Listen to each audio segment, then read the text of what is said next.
നമ്മൾ ഈ കാലത്ത് ഒരുപാട് യൂസ് ചെയ്യുന്ന ഒരു വേർഡാണ്, പ്രത്യേകിച്ച് ഡോക്ടേഴ്സ്. ഗട്ട് ഹെൽത്ത് നന്നായിരിക്കണം എന്ന് പറയും, ഗട്ട് ഹെൽത്തിനെ ബാധിക്കും എന്ന് പറയും. ആക്ച്വലി എന്താ ഗട്ട് ഹെൽത്ത് എന്നുകൊണ്ട് ഉദ്ദേശിക്കുന്നത്? എന്താ ഗട്ട് ഹെൽത്ത് എന്നുള്ളത് മെയിനായിട്ട് നമ്മുടെ ഡൈജസ്റ്റീവ് സിസ്റ്റത്തെയാണ് ഗട്ട് ഹെൽത്ത് എന്ന് പറയുന്നത്.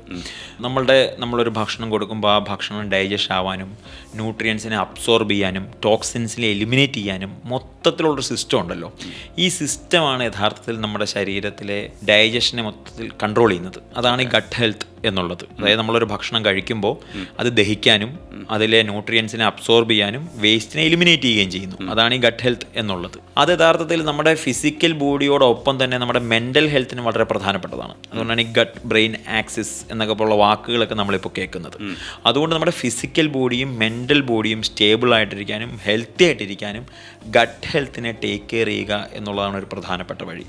ഗട്ട് ഹെൽത്തിനെ ടേക്ക് കെയർ ചെയ്യുന്നതോടൊപ്പം നമ്മളുടെ ശാരീരികവും മാനസികവുമായ പ്രശ്നങ്ങൾ നമുക്ക് ഒഴിവാക്കാനും സാധിക്കും. ഓക്കെ, ഇനി ഗട്ട് ഹെൽത്ത് ശരിയായില്ല എന്നുണ്ടെങ്കിൽ എന്തൊക്കെ പ്രശ്നങ്ങളാണ് ഒരു മനുഷ്യൻ ഫേസ് ചെയ്യുക? ഗട്ട് ഹെൽത്ത് ശരിയായില്ല എന്നുണ്ടെങ്കിൽ രണ്ട് രീതിയിലുള്ള കുറേയധികം പ്രശ്നങ്ങൾ, ഫിസിക്കലിയും മെൻ്റലി ആയിട്ടുള്ള എല്ലാ പ്രശ്നങ്ങളും നമുക്ക് ഫേസ് ചെയ്യാമല്ലോ. അത് ഈ പറഞ്ഞ പോലെ ഡൈജഷൻ, അസിഡിറ്റി, നെഞ്ചരിച്ചിൽ, ബ്ലോട്ടിങ് മാത്രമല്ല, ഈ പറഞ്ഞ സോറിയാസിസ് ആയിക്കോട്ടെ, മൈഗ്രെയിൻ ആയിക്കോട്ടെ, ഫാറ്റി ലിവർ ആയിക്കോട്ടെ, PCOD PCOS ആയിക്കോട്ടെ, അങ്ങനെ തുടങ്ങി ജീവിതശൈലി രോഗങ്ങളുടെ ഒരു തൈറോയിഡ്, അങ്ങനെയുള്ള ജീവിതശൈലി രോഗങ്ങളുടെ ഒരു പ്രധാനപ്പെട്ട ഒരു ഫാക്ടർ ഗട്ട് ഹെൽത്താണ്. അപ്പോൾ ഈ പറഞ്ഞ സ്ട്രെസ്, ആൻസൈറ്റി പോലുള്ള മെൻ്റൽ ഇഷ്യൂസും ഈ പറഞ്ഞ ലൈഫ് സ്റ്റൈൽ ഫിസിക്കൽ ഇഷ്യൂസിൻ്റെയും ഒരു പ്രധാനപ്പെട്ട ഘടകം ഗട്ട് ഹെൽത്താണ്. സോ ഗട്ട് ഹെൽത്തിനെ ടേക്ക് കെയർ ചെയ്തില്ലെങ്കിൽ ഈ പറഞ്ഞ ഏരിയകളിലൊക്കെ നമുക്ക് പ്രശ്നം ഉണ്ടാവാൻ സാധ്യതയുണ്ട്.